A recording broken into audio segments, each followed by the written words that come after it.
Baik, Assalamualaikum warahmatullahi wabarakatuh. Perkenalkan, nama saya Jeffrey Afrio, NPM 23351087. Di sini saya akan menyelesaikan tugas 5 yaitu Introduction to Vue.js Part 2 dengan mata kuliah pemrograman berbasis komponen. Langsung saja kita ke pembahasan apa saja yang akan kita bahas. Nah, di Introduction to Vue.js Part 2 ini kita akan membahas yang pertama menjelaskan fitur yang ada di Vue sesuai dengan pertemuan 5. Lalu yang kedua kita membuat list rendering V4, membuat composite properties, import computed from Vue, lalu ada membuat watchers dengan import watch from Vue, lalu ada template ref dan lifecycle hook. Langsung saja ke pembahasan pertama, yaitu fitur-fitur yang ada di Vue sesuai dengan pertemuan 5. Nah, yang pertama itu ada yang namanya list rendering V4. List rendering adalah fitur Vue yang memungkinkan kita menampilkan daftar elemen secara dinamis berdasarkan data dalam bentuk array atau objek. Dengan menggunakan V4, kita bisa dengan mudah merender daftar item tanpa perlu menulis satu persatu secara manual. Cara kerja V4 digunakan dalam elemen HTML dan memerlukan key unik agar Vue bisa melacak perubahan data secara efisien. Kenapa V4 diperlukan? Yang pertama, berguna untuk menampilkan data dalam bentuk daftar, misalnya daftar produk, daftar tugas, atau daftar pengguna. Nah, yang kedua, mengurangi kode yang perlu ditulis secara manual. Yang ketiga, memudahkan manipulasi data seperti menambahkan atau menghapus item. Yang kedua, ada fitur Computed Properties. Computed Properties adalah fitur Vue yang memungkinkan kita membuat properti yang dihitung berdasarkan data lain. Berbeda dengan metode biasa, Computed Properties akan disimpan dalam cache dan hanya akan dihitung ulang jika ada perubahan dalam data yang menjadi dependensinya. Kenapa Computed Properties diperlukan? Yang pertama itu menghindari perhitungan ulang yang tidak perlu setiap kali komponen dirender. Yang kedua, membantu membuat kode lebih bersih dan mudah dipahami. Yang ketiga, sangat berguna dalam kasus seperti perhitungan harga total, filter data, dan lainnya. Lalu di sini saya membuat perbedaan Computed Properties versus Methods. Nah, di Computed Properties itu ada yang namanya disimpan dalam cache. Sedangkan di Methods selalu dieksekusi saat dipanggil. Nah, di Computed Properties tidak dihitung ulang jika tidak ada perubahan data, sedangkan di Methods selalu dihitung ulang setiap kali dirender. Nah, di Computed Properties kita cocok untuk perhitungan yang sering diubah, sedangkan di Methods cocok untuk perhitungan yang perlu dijalankan berulang-ulang. Nah, berikutnya ada fitur yang ketiga yaitu Watchers. Di Watchers ini adalah fitur Vue yang digunakan untuk memantau perubahan nilai pada suatu data dan menjalankan aksi tertentu saat nilai berubah. Kenapa Watchers diperlukan? Yang pertama itu berguna untuk menangani efek samping saat data berubah. Yang kedua, bisa digunakan untuk melakukan validasi input secara real time. Yang ketiga, cocok untuk menangani perubahan state yang memerlukan aksi tertentu. Nah, berikutnya ada perbedaan Watchers versus Computed Properties. Di perbedaan Watchers digunakan untuk memantau perubahan data, di Computed Properties digunakan untuk menghitung nilai berdasarkan data lain. Di Watchers, kita bisa menjalankan fungsi saat nilai berubah, sedangkan di Computed Properties kita hanya memperbarui nilai yang dihitung. Di Watchers, kita cocok untuk validasi dan pemrosesan data, sedangkan di Computed Properties kita cocok untuk perhitungan nilai yang sering digunakan. Lalu fitur yang keempat ada yang namanya Lifecycle and Template Refs. Di Lifecycle Hooks adalah serangkaian fungsi bawaan Vue yang memungkinkan kita menjalankan kode pada tahap-tahap tertentu dalam siklus hidup komponen. Jadi si Lifecycle Hooks ini memiliki tahapannya. Yang pertama ada one before mount, sebelum komponen ditampilkan. One mounted, saat komponen sudah ditampilkan di DOM, cocok untuk mengambil data dari API.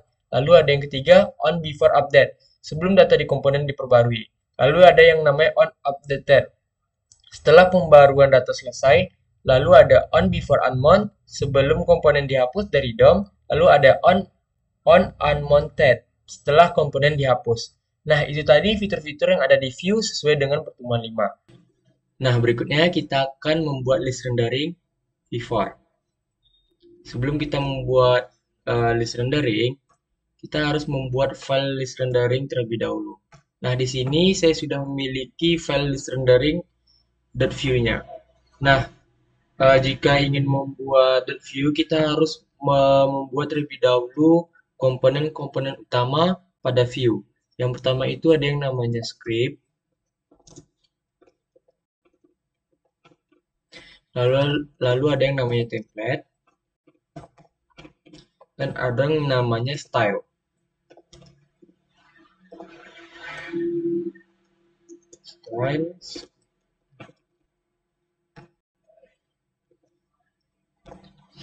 Nah, langkah pertama membuat list rendering itu kita harus mengimpor ref dari view untuk membuat data reaktif. Kita harus membuat ref dari view, import dengan kode berikut. Lalu membuat sebuah array yang berisi daftar klub sepak bola. Nah, di sini daftar klub sepak bola ini adalah studi kasus yang akan saya ambil nantinya. Jika teman-teman ingin membuat studi kasus lainnya, terserah. Di sini saya membuat daftar klub sepak bola saja. Pertama kita butuh yang namanya let id 1. Nah, lalu berikutnya kita akan membuat fungsi cons dengan variabel todos. Nah, di sini kita memberikan sebentar.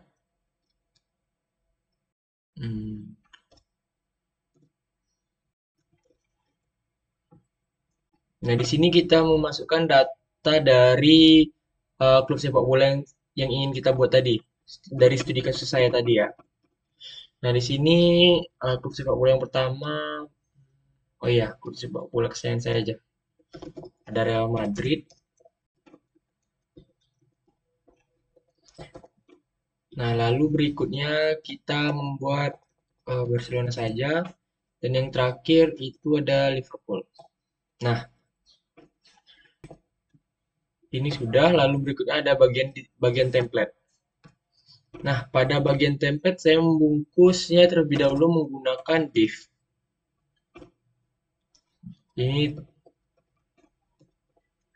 Nah, di dalam div saya ingin tampilan dari halaman website saya itu diberi judul pertama dengan menggunakan elemen H2, daftar klub terbaik saat ini.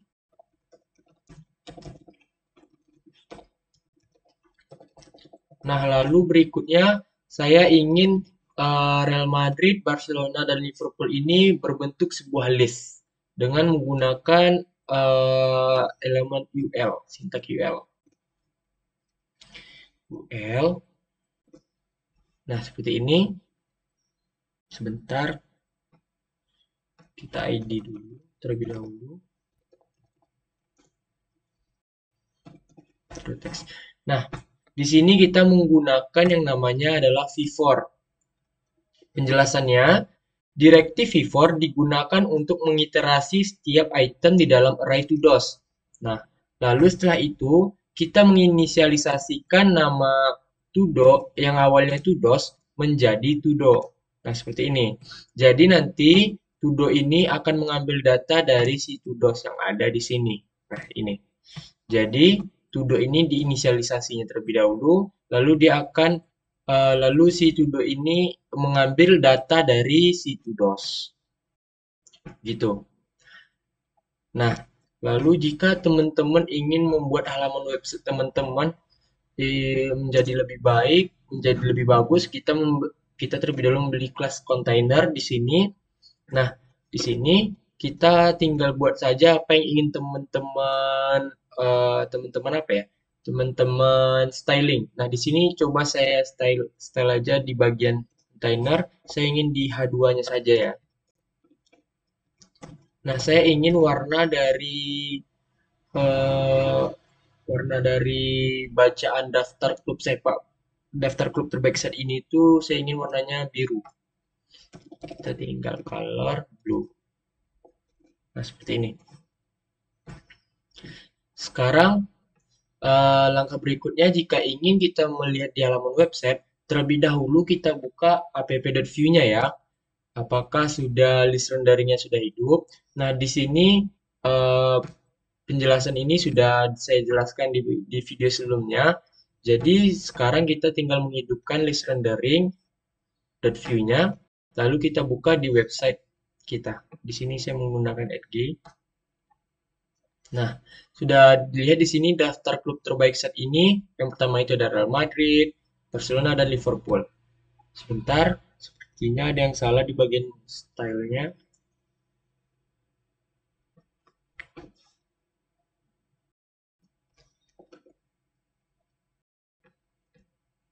Nah, sudah bisa.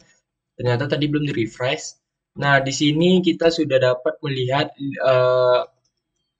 list renderingnya. Yang pertama itu ada Real Madrid, Barcelona, dan Liverpool. Itulah membuat kode list rendering. Lalu berikutnya kita akan masuk dengan yang namanya membuat composite properties.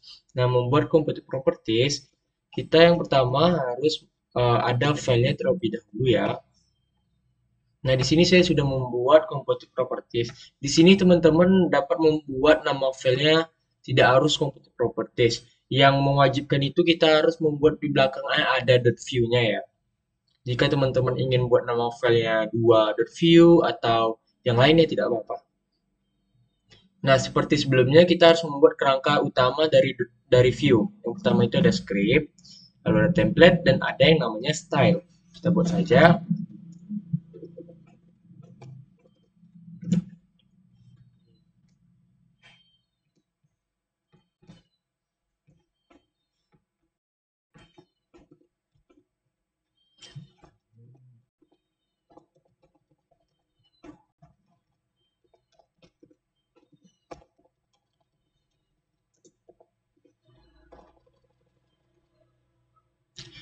Nah, bagaimana cara membuat computed properties?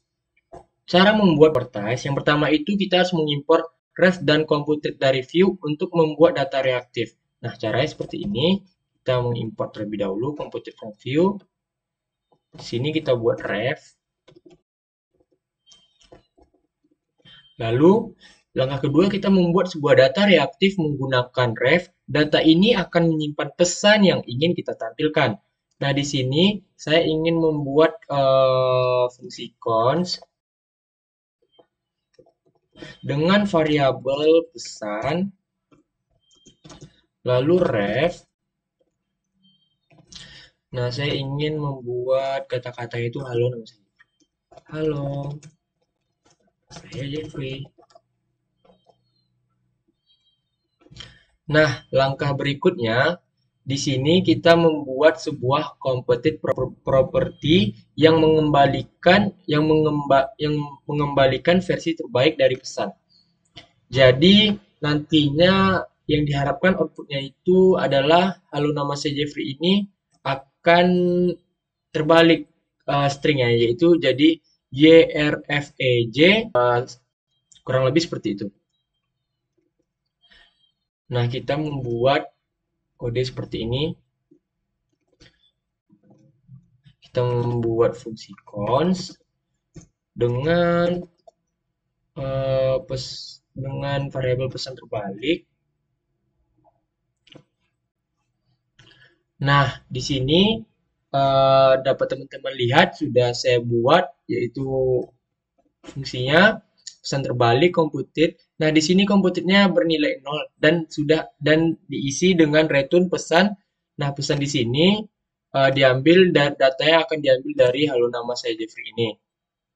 Dari sini. Jadi dia tidak perlu memanggil tidak perlu memanggil stringnya. String itu ini. Halo nama saya Jeffrey. Dia tidak perlu memanggil stringnya, tapi dia hanya perlu memanggil variabelnya, yaitu pesan. Dia hanya perlu mengambil variabelnya pesan dan value lalu split. Nah, split ini adalah sebentar. Saya ingin menjelaskan terlebih dahulu.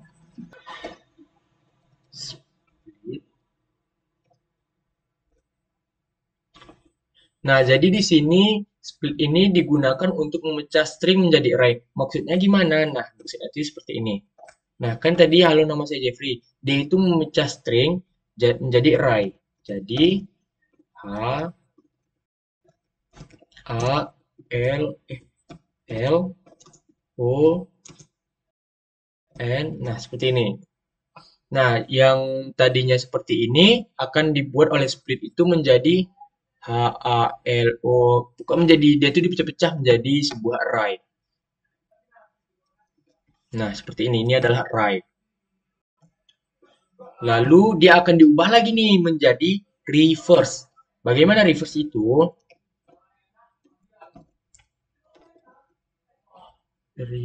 Nah, ini. Jadi reverse itu adalah digunakan untuk membalikkan array. Contohnya bagaimana? Jadi yang tadinya halo nama saya Jeffrey ini akan dibalikkan seperti kurang lebih seperti ini ya. Eh, Y R F E J, pokoknya dia yang tadi Y di akhir akan dibalikkan menjadi di awal. Nah, lalu setelah itu kita akan memanggil join. Join ini fungsinya apa? Nah, ini. Join ini digunakan untuk menggabungkan array menjadi string. Nah, tadi kan di awal split digunakan untuk memecah string menjadi array. Lalu di join kita akan menggabung jadi sebuah string. Jadi dia itu akan tergabung.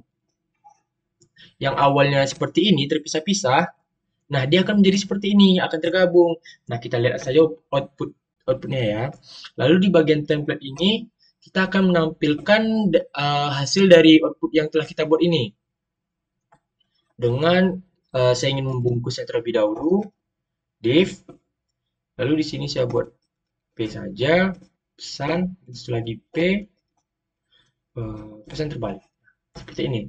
Nah, jika teman-teman ingin melihat hasil dari outputnya, jangan lupa untuk membuka app.view. Nah, di sini kita matikan saja yang ini terlebih dahulu, dan kita hidupkan yang sedang kita buat, computed property. Nah, bagaimana tampilannya? Oh, maaf. Nah, seperti ini, seperti yang sudah kita seperti yang sudah kita contohkan di kode tadi. Nih. Jadi dia itu terbalik. Jadi Y R F E J A Y A S. Kalau terbalik dia jadi ya. Computed property, itulah studi kasus computed property. Nah, kita akan masuk kepada membuat pictures. Sebelum kita membuat pictures, di sini kita terlebih dahulu membuat filenya. Sini saya sudah membuat pictures.view. Nah, di sini kita akan membuat kerangka dari view-nya sendiri. Pertama itu ada yang namanya script, seperti yang sudah kita bahas sebelumnya.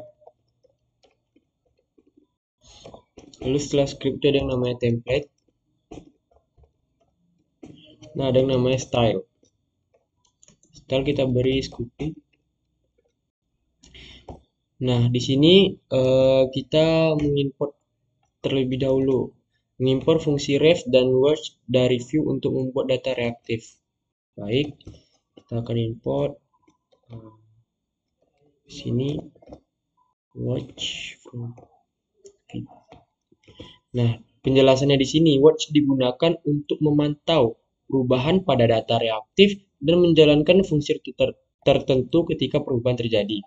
Nah, langkah kedua, kita membuat dua data reaktif stock dan stock misek. Nah, kita akan membuat yang namanya, saya di sini memberikan fungsi const dengan nilai stock plus 10. Di sini saya ingin 20 saja. Nah, lalu saya ingin membuat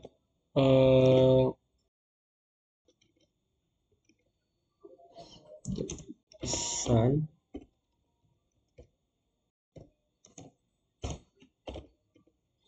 ref. Di sini saya berikan stok aman. Nah, baiklah, di sini saya akan memberitahukan studi kasus saya. Nah, di sini nantinya si user, si pengguna dapat menginputkan stok barang yang tersedia di halaman website kita. Nah, apabila stoknya tersedia, maka dia akan memunculkan pesan yaitu dengan bacaan stok aman. Nah, jika barang tersebut kurang dari 20, maka dia akan memunculkan nantinya peringatan stok hampir habis. Nah, langkah berikutnya, jika kita ingin membuat seperti itu, kita menggunakan watch. Lalu di sini sebentar, new stock.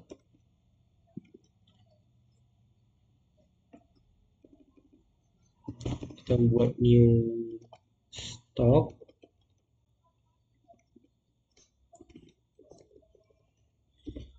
If jika new stoknya kurang dari 10, maka pesannya stok habis. Jika tidak,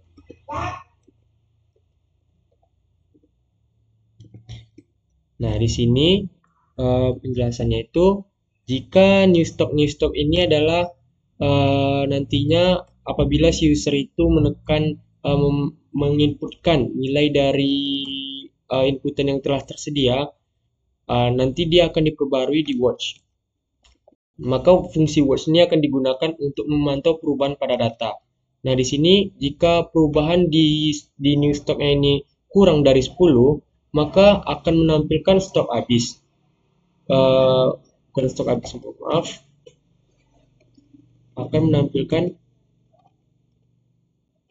peringatan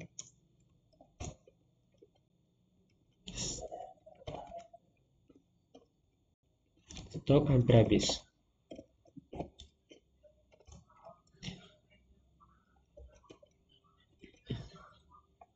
Maaf, di sini tidak ada ini. Nah, seperti ini. Jadi, pesan .value ini kan awalnya tadi kan stok aman. Dia akan berubah ketika nilai daripada new stock ini kurang dari 10. Nantinya misalnya si para user menginputkan nilai di atas 10, nilai di atas 20 misalnya. Misalnya si user menginputkan nilainya 21, maka akan menampilkan stok aman. Jika si usernya nanti menginputkan misalnya 15, nah itu akan memunculkan peringatan stok hampir habis. Nah, lalu kita akan membuat tampilan daripada halaman website kita nanti di bagian template. Nah, di sini saya akan membungkusnya di div. Lalu saya akan membuat judul untuk halaman website saya dengan elemen H2, monitoring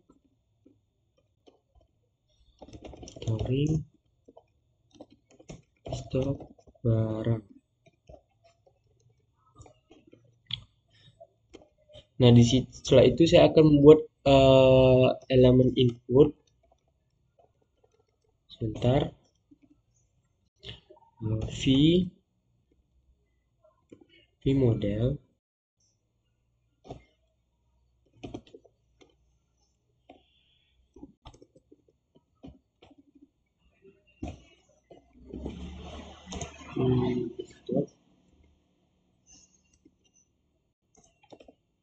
Tipe number.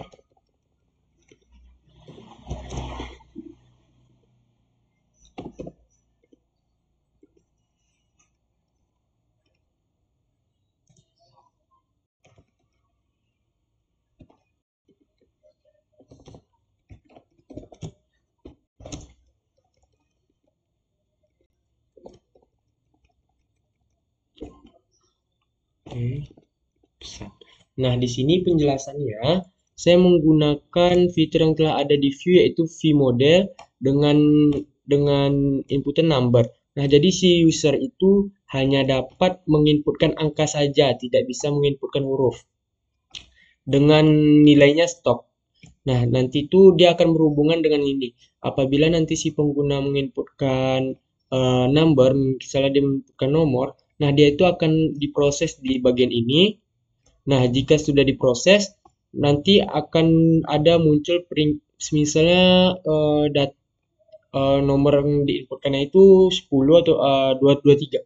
Maka akan ada tampilan pesan stok aman seperti itu.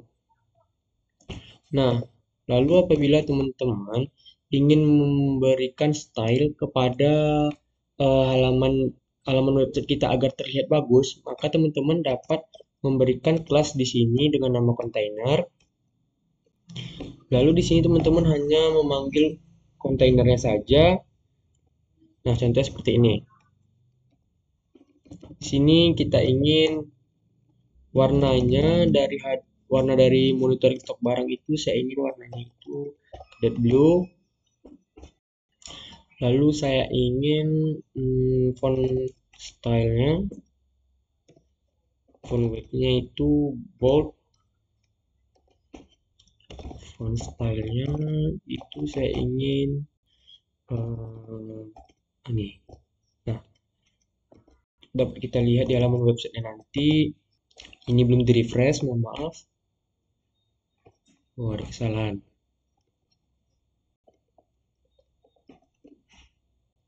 Ada kesalahan sepertinya. Sebentar. Oh, ini. Refresh. Oh, ini kesalahan. Oh iya, kita belum memanggilnya. Mohon maaf. Di sini kita harus memanggil file yang telah kita buat tadi. Kita hidupkan dia. Makanya dia tadi tidak bisa karena di app.view ini file yang telah kita buat belum kita panggil, kita matikan tadi ya. Nah, dapat kita lihat hasilnya seperti ini. Nah, jika teman-teman ingin memberikan misalnya barangnya 19. Nah, maka akan muncul peringatan stok hampir habis. Jika teman-teman ingin membuat stoknya itu adalah 90, maka akan muncul stok aman. Nah, teman-teman kurang puas nih dengan tampilannya. Teman-teman dapat bisa membuat yaitu kontainer. Di sini di pesan kita copy saja. Maaf. Nah, kita copy saja yang ini agar terlihat bagus juga kan. Nah, seperti ini. Nah, akan ada style. Nah, di sini kita teman-teman tidak bisa mengetikkan huruf ya di sini. Nah, dia harus angka. Karena apa? Karena kita sudah membuat isinya number. Nah, mungkin segitu saja webcast.view-nya. Kita akan masuk ke dalam PPT-nya. Ini adalah kode program keseluruhannya. Nah, sekarang kita akan masuk ke pembahasan berikutnya, membuat template ref dan lifecycle hook. Nah, langkah pertama kita pastinya membuat yang namanya filenya terlebih dahulu. Maaf, nah ini. Pastinya kita harus membuat filenya terlebih dahulu. Setelah kita membuat filenya, kita harus membuat kerangka utama dari view-nya tersendiri. Yang pertama itu ada yang sudah kita bahas sebelumnya, ada script. Teman-teman pasti sudah tahu juga kan.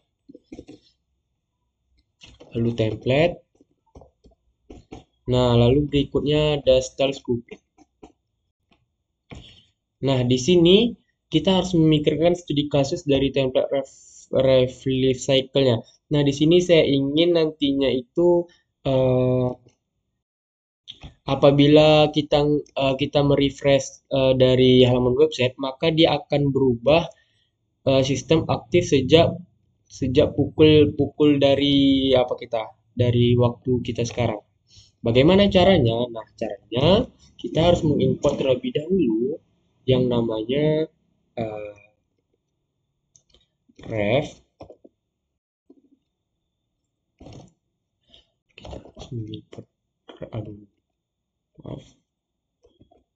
Kita harus mengimport ref dan unmounted. Sebentar, unmounted from view.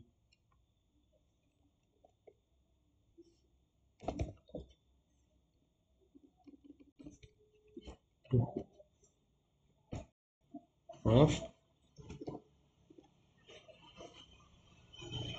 harus diketik ya, from view.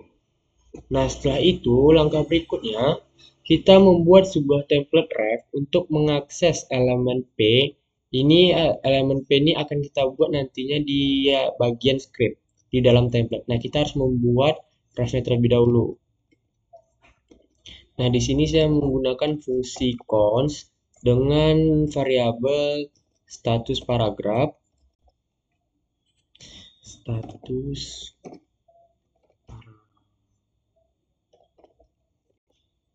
paragraf. Nah, seperti ini. Nah, di kita memberi nilainya 0. Nah, ini nanti ya tipe datanya adalah string ya. Setelah itu kita memanggil OneMountain-nya. Nah, di sini dapat kita lihat penjelasannya. OneMountain digunakan untuk mengupdate text elemen P yang akan kita buat nanti di script setelah komponen demount.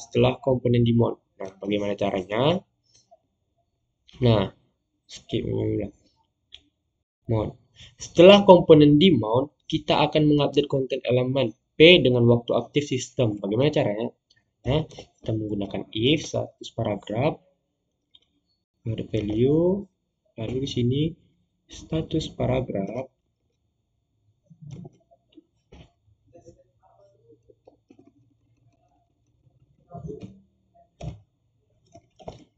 sistem aktif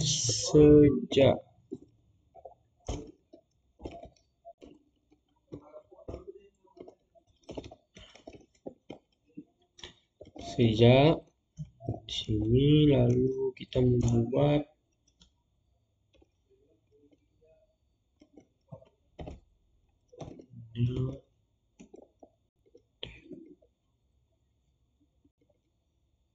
titik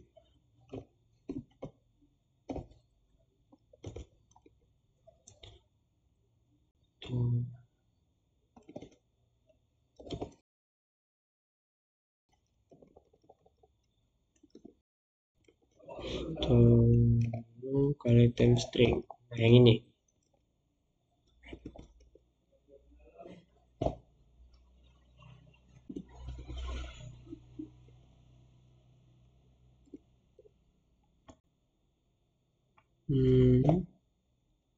Sebentar, ada kesalahan.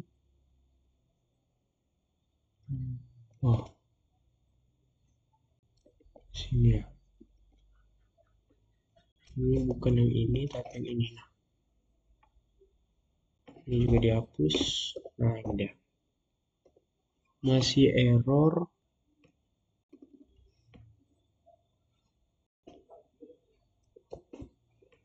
Nah, seperti ini. Jadi penjelasannya itu new date yang bagian ini.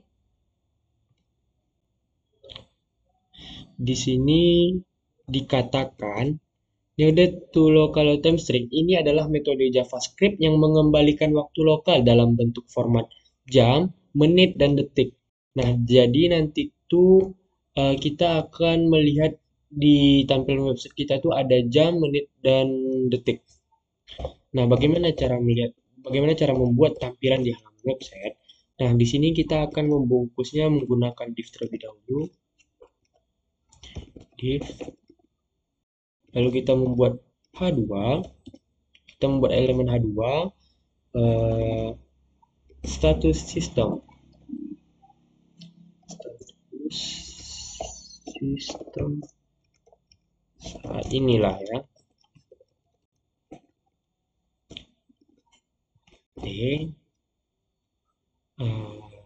Rest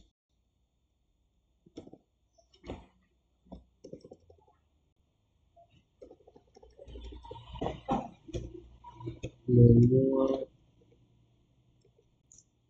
status.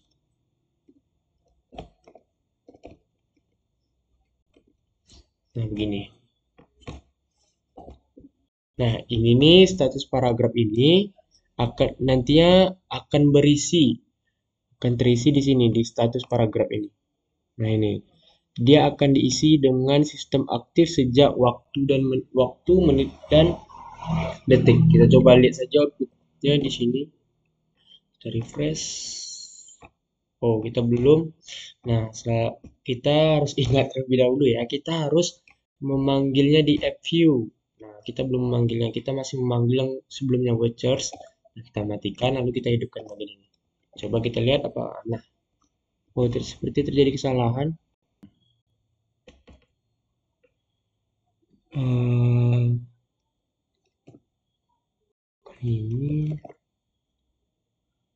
ini kah? Oh, iya. Nah, jadi kesalahan kita tadi itu berada di sini. Bentar.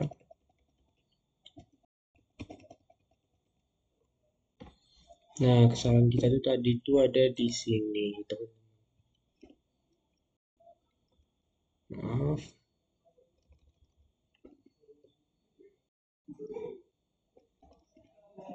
Ternyata salah dari tadi itu di sini.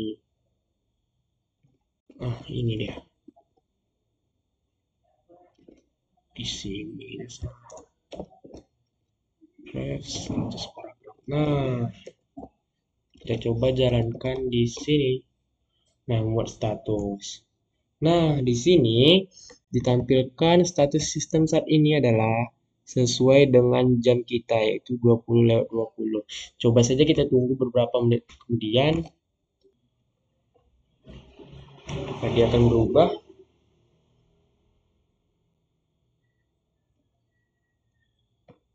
Mungkin berapa detik lagi ya.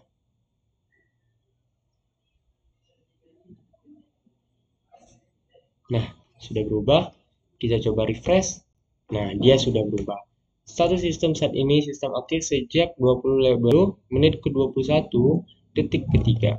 Nah, artinya fungsi dari ini sudah berhasil dijalankan dan fungsi dari onMounted sudah berhasil juga dijalankan. Nah, ini adalah kode keseluruhan dari membuat komputer properti. Ini adalah kode keseluruhannya. Nah, berakhir sudah materi membuat komputer properti, maka berakhir juga pembahasan kita untuk tugas 5 ini. Apabila saya ada kesalahan dalam berbicara atau perkataan saya terbelit, saya mohon maaf. Wabillahi taufiq wal hidayah. Wassalamualaikum warahmatullahi wabarakatuh.